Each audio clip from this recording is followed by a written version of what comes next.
Hello, my sweet potatoes. So I'm getting ready for date night. I want to show you guys a quick outfit check because I just felt so stinking cute. I got this two-piece set on Commence, and it's just such a cute vibe, especially with this, I guess, corset top. I don't think that's what it's called. It came with this shirt, but I really don't like it on me, so that's why I was wearing the corset top. I'm showing you right now kind of what it looks like on me. You can see that it was supposed to be kind of cropped, but because I have a shorter torso, it doesn't really fall on the right length for me. It's a no. But yeah, you can see how it's just not quite cropped enough for my body type. So that's why I haven't been wearing it with the skirt that it came with, which is okay. I have other things to wear with it, and I will figure out something to do with the shirt. But yeah, I just love this outfit so much. I feel so cute, so girly, so flirtatious. And yeah, I'm just ready for a date night.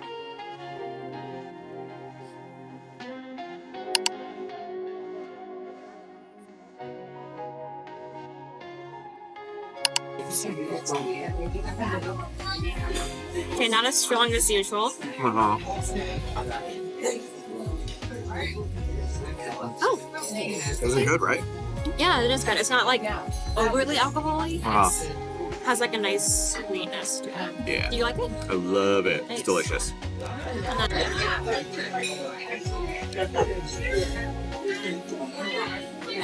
Oh, That's nice, right? Yeah. I'm excited to try that one. yeah, really refreshing. Try to do that. Okay, first bite. Let's see.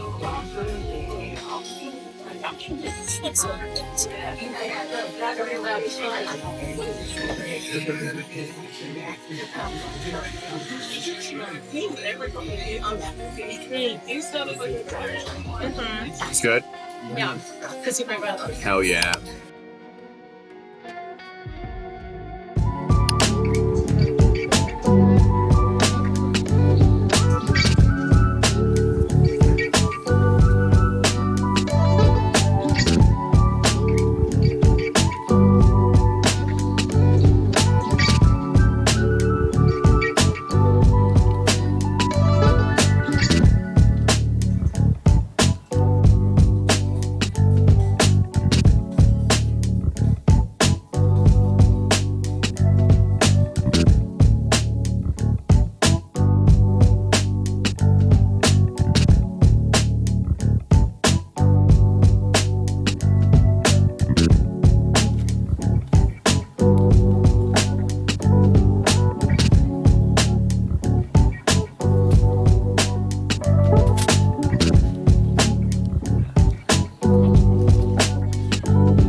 Good morning. How are you? I'm good. How are you? Fine, thank you. You do the portraits? I do. I'm actually doing one right now for a couple that's walking around. What a great idea. Yeah, That's isn't that cute? Have you, this is a leading question, but have you painted any of these? Yeah, I paint all of these. These are prints, but all these are hand painted. Are you? Mm-hmm. Yeah. Oh, you're quite a fine artist. Thank you. Thank you. Yeah, I use gouache. It's kind of like acrylic and watercolor. Yeah. Yeah. You get a chance, go over and say hi to my wife, Dorothy. Oh, yes, I did meet her. You did? Yeah, the author. Yes, yes. Someday, she may need an artist for any of her further books. No, she told her friend that she can't die yet. She told me. Right, that's right. Yep. Yeah. Great job. Thank you so much.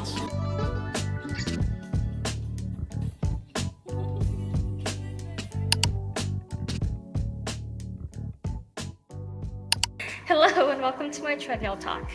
So I was thinking, like, what if I made it like a bit where I just like have a little chat on the treadmill sometimes, because I've been trying to make it a routine to do treadmill in the morning for about at least 15 minutes a morning, just to get myself more walking in. I really liked last time when I kind of had like an art chat while I was doing this. So I was like, you know what, that seems kind of fun. Like, what if I made that like a thing? So that's what I'm trying out.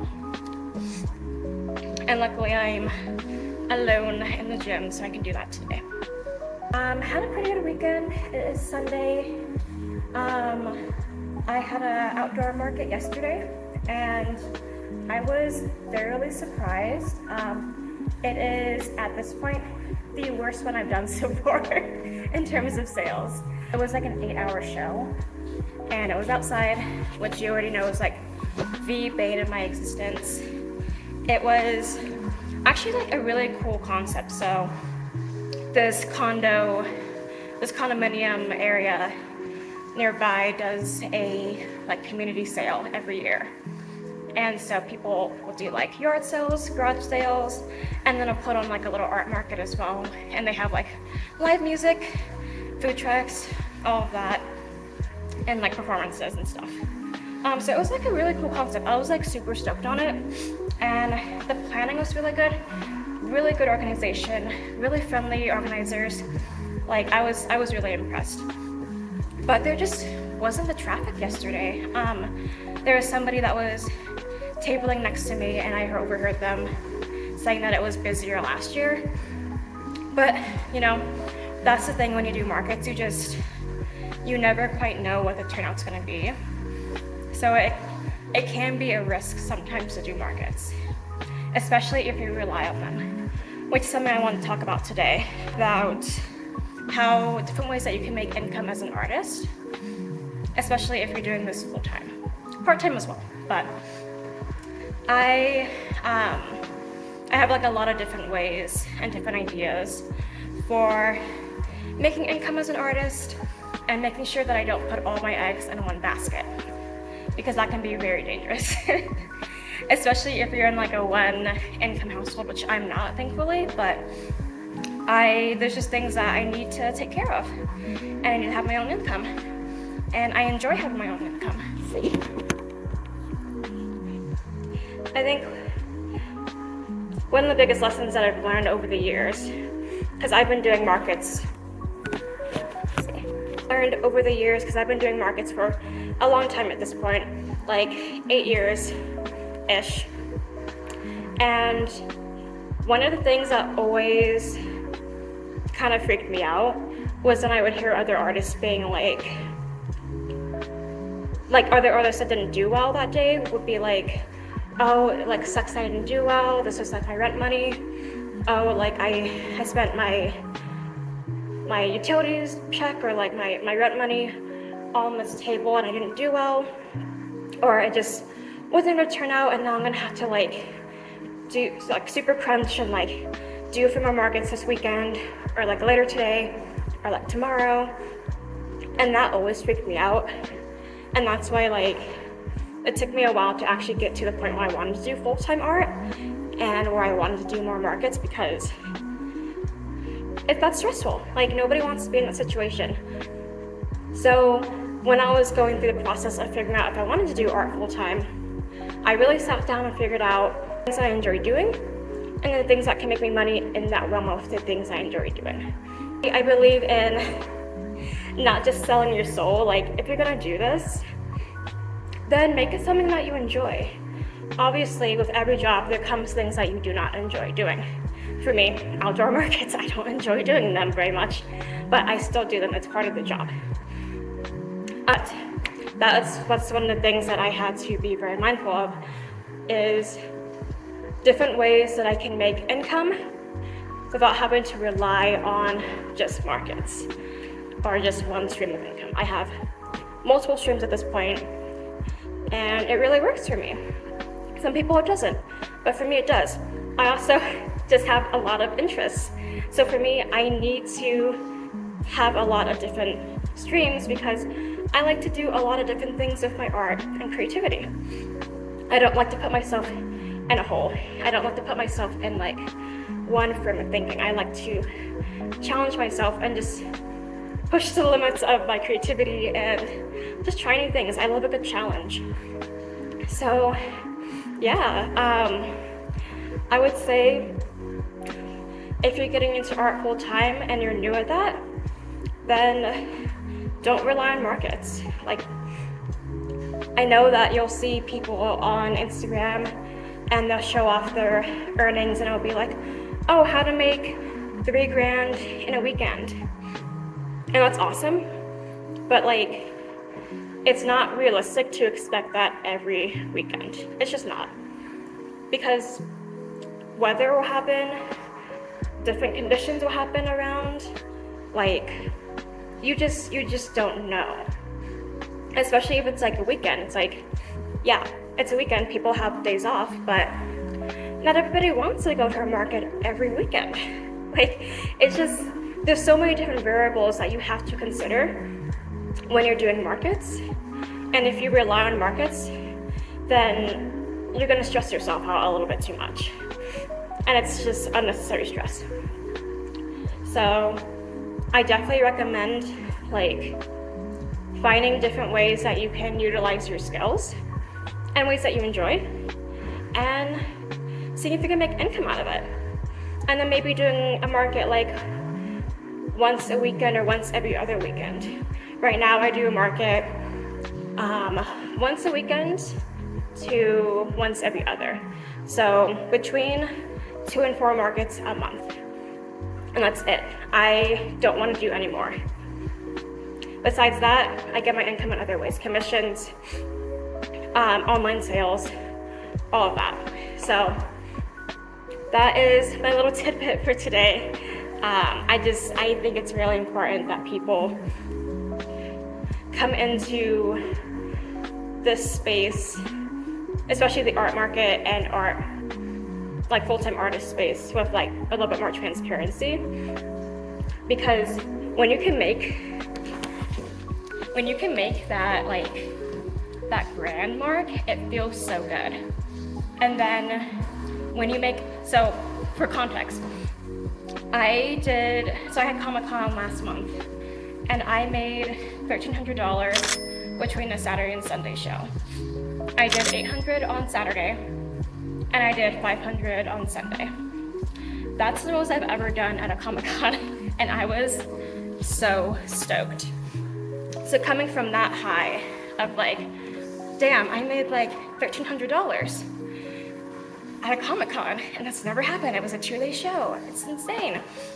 To yesterday, where it was the same amount of time. They were both 8-hour shows, and I only made $80.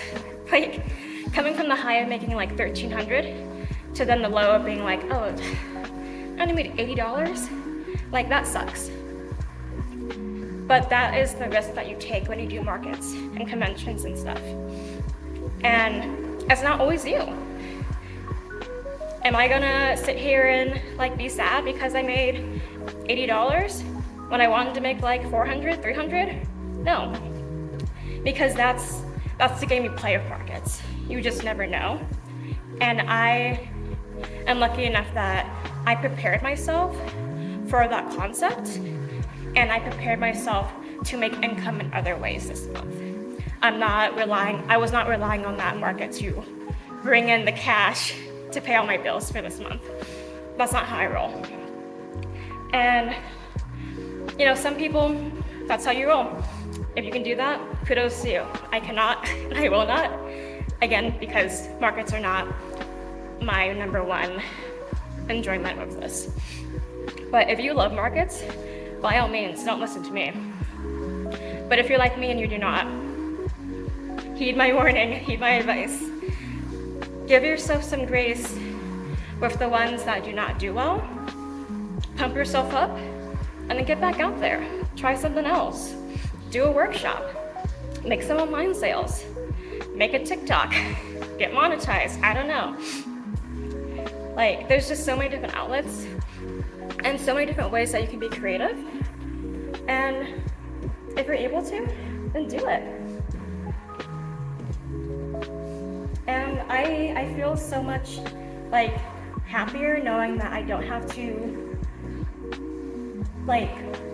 force myself to make incomes in ways that I don't want to, and make incomes in ways that don't speak to me and don't like bring me the joy that I'm seeking and the contentment that I'm seeking.